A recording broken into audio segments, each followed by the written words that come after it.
Thierry Kozik, bonjour. Bonjour.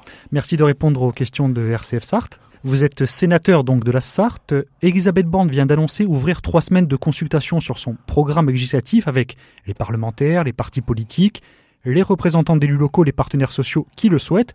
Est-ce que votre groupe, en tant que sénateur, donc le groupe socialiste, écologiste et républicain et indépendant, va-t-il répondre à cette invitation ? Écoutez, une fois par semaine, on se réunit. A priori, on est des démocrates, des républicains, donc il n'y a pas de raison qu'on ne participe pas aussi à ces réflexions. Toujours est-il quand même que la situation est particulièrement compliquée, puisque notre agenda s'est fortement allégé, c'est-à-dire avec l'avenue du roi Charles III, mais également aussi le projet de loi sur l'immigration qui devait être ordonnancé. Donc voilà, l'agenda...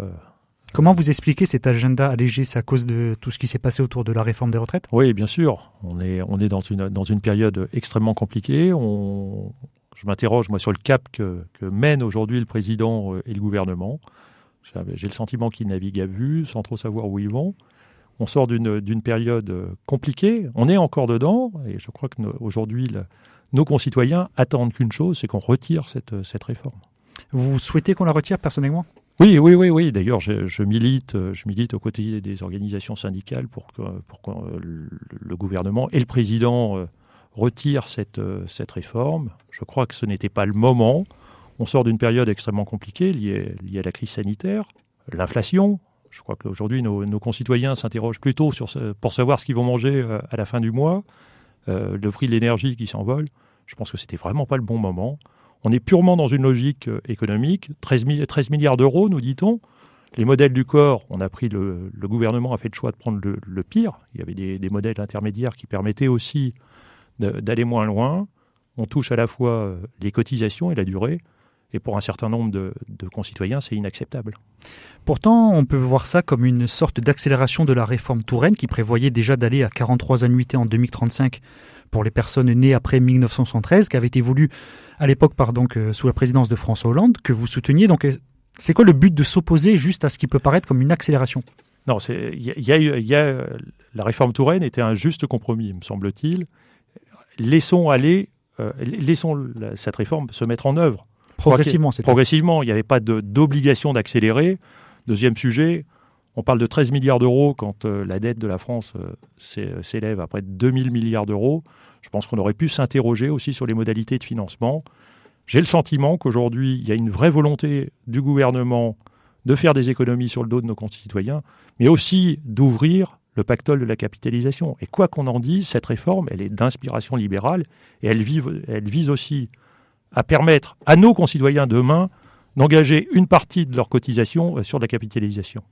Donc, d'après vous, c'est juste pour répondre à un calendrier, en fait, pour que la France soit bien placée sur les marchés pour emprunter ? Écoutez, je ne sais pas si c'est dans un calendrier pour placer de l'argent pour être bien noté sur le marché, sur les marchés financiers. Simplement, je crois que c'est aussi la transcription de la politique portée par le président de la République, qui est d'inspiration ultralibérale, et pour lequel aujourd'hui on voit bien que l'effort doit être porté par les gens les moins aisés et les classes moyennes. Et une retraite par points comme voulu par Emmanuel Macron en 2019, ça n'aurait pas été une bonne solution aussi ? Écoutez, je crois que là, on a une chance dans ce pays, c'est d'avoir une retraite par répartition. Je rappelle qu'elle n'a pas été mise par un grand gauchiste, puisque c'est Charles de Gaulle qui l'a mise en place. C'était à l'époque il y avait aussi des gens de gauche au sortir de la guerre, mais je crois que notamment des communistes. Notamment des communistes, mais on est aussi dans un moment, je crois que le modèle français est un modèle qui mérite d'être porté et d'être soutenu. Je crois que, je ne dis pas qu'il ne faut pas qu'il évolue, mais je crois que les bases sont fortes et il mérite d'être poursuivi. Comment on arrive à maintenir ce système par répartition quand on voit qu'il était fait à une époque, il y avait beaucoup plus d'actifs. À l'époque du baby-boom, aujourd'hui, il y a 1,5 actifs pour un retraité. Oui, mais quand vous regardez les études du corps, le modèle connaît un déficit dans les années à venir. À horizon 2070, on retrouve des niveaux équilibrés. Donc, le problème aujourd'hui est un problème conjoncturel sur lequel on aurait pu trouver des situations intermédiaires. Quand vous savez qu'aujourd'hui, quelqu'un qui touche le SMIC, Si on lui avait proposé à un moment de cotiser à hauteur de 14 € de plus par mois, ou de lui proposer de travailler 2 ans de plus. Je crois que l'alternative, elle aurait été vite tranchée, avec un effort également de son employeur. Et je crois ce modèle aurait mérité qu'on le travaille beaucoup plus en amont. On voit que la difficulté aussi de toutes ces réformes qui arrivent aujourd'hui par ce gouvernement, c'est le manque d'études d'impact. C'est-à-dire qu'en fait, ce gouvernement agit dans l'urgence, et après se rend compte que finalement c'est compliqué à mettre en œuvre. Et je crois que c'est ça. Il faut donner du temps. Je ne suis pas quelqu'un qui est complètement obtus contre les réformes, mais je crois qu'il faut donner du temps et bien mesurer l'impact que cela peut avoir sur nos concitoyens. Justement, vous avez parlé de travailler en amont sur ce projet de texte. On a beaucoup parlé des débats houleux à l'Assemblée nationale. On a un peu moins parlé au Sénat, où il y a quand même eu un vote bloqué, article 44.3 de la Constitution. Vous qui l'avez vécu de l'intérieur, comment tout ça s'est passé ? Globalement, les débats, la Haute Assemblée est une assemblée de sages, comme on dit, mais simplement, on est aussi dans un lieu de débat. Et je crois que c'est important. Chacun se respecte. On a aussi cette capacité à ne pas penser la même chose, ne pas partager les mêmes idées, mais à arriver quand même à débattre et à avancer sur les choses. Donc ça, c'est le premier point. Et donc, on a eu des débats d'un niveau... enfin, c'est pas du béni oui. Chacun a exposé ses idées. La gauche a exposé des idées fortes. La droite, la majorité sénatoriale n'était pas d'accord. Mais ça reste de bon niveau.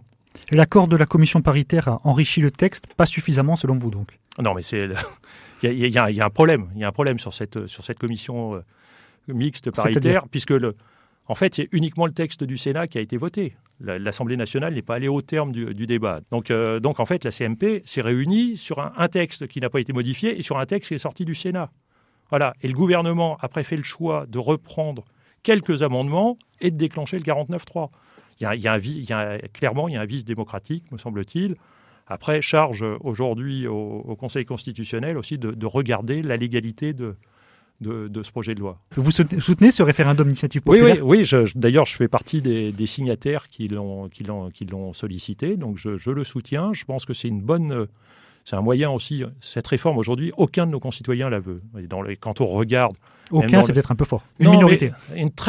Si on suit les sondages. Une très grosse majorité de Français ne veulent pas de cette réforme des retraites.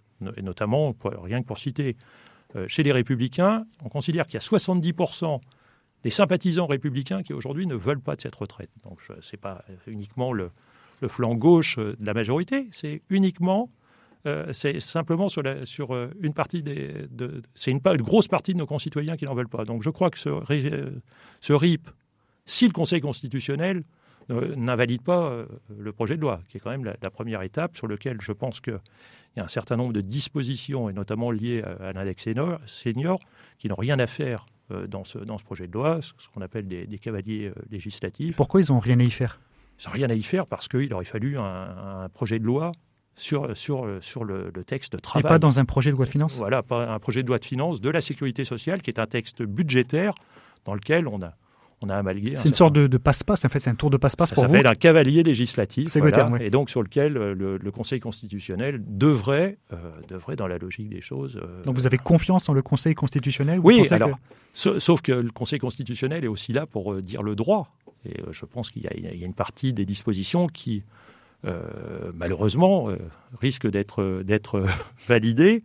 Donc il restera le RIP, qui est une initiative des députés et des sénateurs de gauche, pour laquelle il faut... Donc c'est un peu plus de 150 sénateurs parlementaires qui ont signé. Et derrière, on attend l'avis du Conseil constitutionnel qui validera ce référendum d'initiative partagée. Et après, on engagera le travail auprès de nos concitoyens. Il faut recueillir 4,7 millions de signatures pour soumettre au référendum cette réforme des retraites. Les manifestations contre ce projet de réforme ont récemment agrégé des perturbateurs, alors que les premières s'étaient bien passées. Ça vous inspire quoi ? Très honnêtement, j'ai participé à l'ensemble des manifestations. Ici au Mans ? J'ai fait moitié-moitié en fonction de mon agenda parlementaire. J'en ai fait sur le Mans, j'en ai fait sur Paris. À chaque fois, j'ai trouvé que ça se passait très bien. Voilà, on retrouve aussi une bonne organisation de la part des organisations syndicales. Après, il y a toujours, malheureusement, on ne peut que le dénoncer, un certain nombre de perturbateurs qui viennent dans ces manifestations et qui ne sont absolument pas là pour aller défendre l'âge de la retraite, me semble-t-il. Donc voilà, je le déplore. Après, les autorités sont aussi là pour faire respecter l'ordre. Et aujourd'hui, voilà, c'est compliqué, mais... Parce qu'il y a des personnalités à gauche, des personnalités beaucoup plus radicales que vous, on pense à Sandrine Rousseau, députée Europe Écologie Les Verts, qui accuse le président de la République de chercher l'incident. On va parler plus de ce qui s'est passé à Sainte-Soline, mais on est dans un climat de radicalité ambiance autour de tous ces rassemblements. Oui, certainement. Après, voilà, moi j'ai le sentiment on sait qu'il y a des perturbateurs, les fameux black blocs qui arrivent, qui n'ont rien à faire dans ces cortèges. Ils sont présents. Les forces de gendarmerie et de police sont là aussi pour assurer la tranquillité publique. Donc ça ne me choque pas qu'aujourd'hui elles effectuent leur travail. Après, je dénonce un certain nombre de faits tels qu'on a pu les voir durant le week-end relayés par la presse. L'IGPN est saisie et c'est à elle aussi de faire la part des choses. Justement, si on parlait un petit peu de ces rassemblements dans les Deux-Sèvres à Sainte-Soline, on n'est pas dans notre département. On ne va pas juger sur ce qui s'est passé à la base des projets de méga-bassines qui sont assez controversés. Est-ce que vous la sentez vraiment, cette radicalité ambiante dont on parlait il y a 5 minutes ? Écoutez, si c'est sur les... Parce qu'il y en a quand même des images des deux côtés, c'est assez violent ce qu'on a vu. Oui, c'est extrêmement violent. Si on parle uniquement des rassemblements sur lesquels j'ai pu participer... Qui étaient interdits à la base ? Qui étaient interdits, sur lesquels... Enfin, je parle des rassemblements sur les retraites. Très honnêtement, j'ai trouvé que c'était très bon enfant. Surtout ici au Mans, ça s'est bien passé. Au Mans, même à Paris, j'ai pas fait les derniers sur Paris. Globalement, ça s'est bien passé. Sur Sainte-Soline, on est quand même sur une difficulté, un moment où on doit, sur le bien fondé déjà de ces méga-bassines, il faut aussi s'interroger sur l'usage de l'eau, comment on a la capacité aussi à permettre à l'agriculture de nourrir la planète, parce qu'il y a aussi cet enjeu derrière, je crois qui est important. Et le deuxième, c'est comment sur des sujets comme cela, on arrive à avancer, à mettre tout le monde autour de la table. Et je crois que c'est ça. Malheureusement, on a un fond radical qui existe, on l'a connu à Nantes, on le reverra. D'ailleurs, ce n'était pas forcément que des citoyens français, puisque je crois qu'il y avait aussi un certain nombre de citoyens originaires d'autres pays qui sont là uniquement pour en découdre. Et voilà, on ne peut que déplorer leur comportement. Et heureusement que les forces de police sont là aussi pour assurer la tranquillité publique. Thierry Kozik, vous êtes membre du Parti socialiste, parti dirigé donc par Olivier Faure. Le PS sartois s'est distingué lors des élections législatives en refusant l'accord de la NUPS. Et les députés socialistes sont membres de l'intergroupe, NUPS, un intergroupe justement au Palais Bourbon. De votre côté, au Sénat, vous restez en phase avec le vaisseau amiral qui est le PS ? Oui, il n'y a pas de NUPS au Sénat. Le rapport de force n'est pas le même. Il y a 64 députés de votre groupe socialiste et 12 du groupe qui est de sénateurs proches d'Europe Écologie Les Verts, c'est ça ? Europe Écologie Les Verts et le Parti communiste alors ça doit être un peu plus de 12, je crois, chez les... Mais comme il n'y a pas d'intergroupe, c'est... Il n'y a pas d'intergroupe, mais on travaille, et notamment là sur la réforme, sur le projet de loi de réforme de la retraite, on a travaillé ensemble. Donc la gauche a cette capacité aussi de travailler ensemble. Après, aujourd'hui, je pense qu'on doit plutôt travailler dans un rapport d'union plutôt que de soumission. Et j'ai le sentiment qu'aujourd'hui, il y a une composante de la NUPS qui cherche à écraser les autres. Qui est LFI. Et donc dans laquelle je ne me retrouve absolument pas. Même si on n'est pas concerné ici en Sarthe, il y a eu des élections législatives partielles en Ariège ce week-end. Bénédicte Taurine, membre de la LFI, arrive en tête, devant Martine Froger du PS. Au nom du désistement républicain, Olivier Faure demande, le PS demande d'ailleurs officiellement à la candidate PS de se retirer. Alors c'est un des sujets, je suis membre des instances nationales du Parti socialiste, c'est un des sujets qui a été évoqué au dernier Conseil national. Je ne suis pas sur la ligne majoritaire du Parti socialiste sur ce sujet. Martine Froger avait tout mon soutien. Je soutiens la candidature de Martine Froger. Je crois qu'aujourd'hui, et c'est ce que je disais en propos précédemment, c'est qu'on ne peut pas être dans un accord de soumission, on doit être dans un accord d'union. C'est pas comme ça que doit se construire. C'est pas juste un désistement au profit de celle qui est arrivée en tête. Non, mais aujourd'hui, le désistement républicain, il est toujours, il est dans un sens unique. Enfin, j'ai en mémoire une élection partielle à Paris entre Danielle Simonet et Lamia El Harraj, où Lamia El Harraj était arrivée première, donc elle représentait le Parti socialiste, Danielle Simonet représentait LFI, il n'y avait pas eu de désistement. Donc pourquoi ce serait à géométrie variable en fonction des territoires? Non, je ne crois pas. Je crois qu'aujourd'hui, on a une candidate socialiste qui est aussi là. Il y a une vraie attente. Et quand on regarde les résultats de l'élection de juin 2022, puisqu'on est sur une élection partielle suite à une annulation de scrutin, la candidate socialiste est la seule qui ait progressé en nombre de voix. Donc c'est aussi qu'il y a une aspiration, me semble-t-il, d'une partie du centre-gauche notamment, à pouvoir avoir des alternatives crédibles et responsables. Comment on réveille ce centre-gauche qui ne se reconnaît pas, selon vous, dans la NUPES, qui ne se reconnaît plus forcément dans Emmanuel Macron, qui est issu du PS? Comment le PS peut réveiller ce centre-gauche? Alors aujourd'hui, il y a un certain nombre d'initiatives que je soutiens, notamment l'initiative que mène Bernard Cazeneuve, qui vise à amalgamer un certain nombre de mouvements sociodémocrates. Je pense que c'est aussi une démarche. Ça veut dire avoir la capacité aussi à proposer des discours crédibles pour nos concitoyens. La difficulté, c'est qu'on part de loin. Je crois que l'arrivée d'Emmanuel Macron en 2017 a complètement dynamité le système politique français en réduisant à peau de chagrin le Parti socialiste. On voit que maintenant, c'est des républicains, et en créant surtout deux pôles de radicalité extrêmement fortes. Et donc, je crois que c'est aussi le travail, ces idées nouvelles qui doivent permettre aussi de reconstruire ce centre-gauche. Et justement, sur ces liens très, très constructifs que vous citez avec les autres groupes de gauche, il y a notamment l'inscription du droit fondamental au recours à l'IVG dans la Constitution, qui avait été voulu par une sénatrice écologiste, Mélanie Vogel. Vous l'avez soutenue ? Oui, je l'ai soutenue. D'ailleurs, cette proposition, elle a été portée par Mélanie Vogel avec le soutien du groupe socialiste au Sénat, ainsi que le groupe communiste. Donc, nous étions co-signataires de cette proposition de loi. Ça s'est fait naturellement, voilà, il n'y a pas eu de... Dernier thème, c'est un peu plus large, c'est les déserts médicaux ici en Sarthe. Vous êtes sénateur, comment on arrive à défendre son territoire qui malheureusement fait figure de mauvais élève, il faut dire ce qui est. Alors mauvais élève, je ne sais pas. Les chiffres le disent, en général on est dans les 90 sur 97, c'est pas... Oui, c'est ça. C'est pas glorieux. C'est même 97 sur 100. Voilà, c'est ça, ouais. Sur 100, on est un territoire sinistré, il faut dire ce qui est. Après, on est aussi... C'est vrai que l'ensemble de l'échange que nous avons depuis le début de l'émission, c'est qu'on voit qu'en fait, derrière, c'est aussi l'État qui n'assure pas ses missions régaliennes.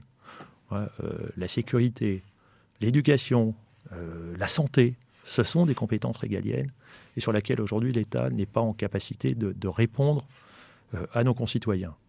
Et on le voit dans les territoires. Heureusement, et c'est ce qui est terrible, c'est qu'en fait, c'est la force des territoires et notamment des communes et des intercommunalités qui permettent de pallier en fait ces difficultés. Moi, j'ai l'exemple là récent d'un très beau projet qui est porté par l'intercommunalité du Val-de-Sarthe avec l'arrivée de trois jeunes médecins sur un pôle médical. Donc quand les territoires ont la capacité aussi à avancer, on a des belles solutions. Ce qui est terrible, c'est que derrière, il faut que l'État donne les moyens et arrête d'avoir un raisonnement purement comptable. Justement, dans cette logique purement comptable, qu'est-ce qui est sorti du premier CNR Santé? François Braun était venu ici au Mans en octobre, et depuis? Alors, sur le CNR, moi, je suis très réservé sur l'organisation du Conseil national de la refondation. Quelles que soient les initiatives qui ont été lancées, je craignais, et mes craintes sont vraiment fondées avec quelques mois de recul, c'est que ce soit des grandes messes. Ce soit des grandes messes qui permettent à un moment de montrer que dans un territoire en difficulté, on écoute. Moi, je peux vous donner un certain nombre de témoignages, et notamment liés aux difficultés qu'a rencontré l'hôpital du Mans, d'avoir pris l'initiative avec un certain nombre de parlementaires d'aller rencontrer le ministre. On a été reçus au ministère par des conseillers qui ne maîtrisaient pas le sujet et pour lequel on attend des retours. Donc on voit qu'aujourd'hui, il y a un discours politique Et la réalité, on est très loin des choses. Donc il y a quand même une vraie difficulté sur ce sujet. Je crois qu'il est temps que l'État décide de l'organisation de la santé sur le territoire, plutôt que de la confier à des agences. Je pense que ça, c'est aussi le meilleur moyen, à un moment, pour se dédouaner de sa responsabilité. Au-delà des déserts médicaux, donc les projets France Service, ça va dans ce sens pour vous ? Alors c'est une très bonne chose. Je suis très heureux. C'est des initiatives locales. Oui, je suis très heureux de initiatives locales avec le soutien de l'État, avec le soutien de l'État, et des collectivités locales. Et des collectivités. Très, très heureux d'aller inaugurer toutes ces maisons France Service qui se créent sur le territoire de la Sarthe. De mémoire, on doit être autour de 26, je crois. On doit être à 26 de créer. Mais au-delà de ça, quand même, quand on réfléchit, ces maisons France Service, elles sont extrêmement intéressantes pour nos concitoyens. Ça rapproche le service. Mais en fait, c'est l'histoire qui se répète. Il y a 50 ans, il y avait des services publics dans tous les territoires. Bureaux de poste. Les impôts, enfin tous les services publics de proximité. L'État a fait le choix de les supprimer. Et puis maintenant, on revient par la petite porte. Donc en fait, on réécrit l'histoire. Elle n'aurait jamais dû être transformée, me semble-t-il. Vous étiez donc à une manifestation à Bayeul pour défendre l'hôpital.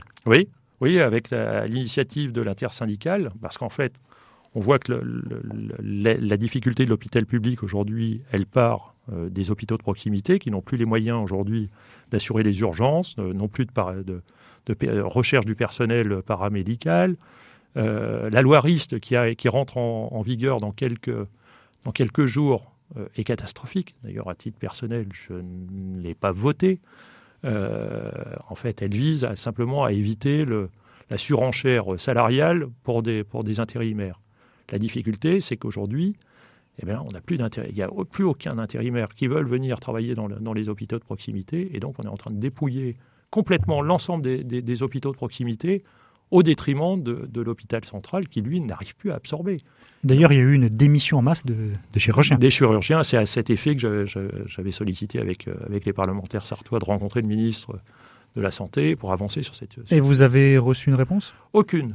Aucune, toujours pas ? Absolument aucune. C'est assez pitoyable, je dois le dire. D'ailleurs, je note que le ministre s'est déplacé pour visiter l'hôpital d'Alençon de Mamers il y a quelques jours, et que dans les faits, l'ensemble des parlementaires sartois n'ont pas été invités. Donc ça montre aussi le dédain qui anime cette équipe gouvernementale. Comment on peut faire avancer les choses ? Comment on peut faire bouger les choses en tant que sénateur ? C'est quand même l'élu des territoires. C'est l'élu des territoires.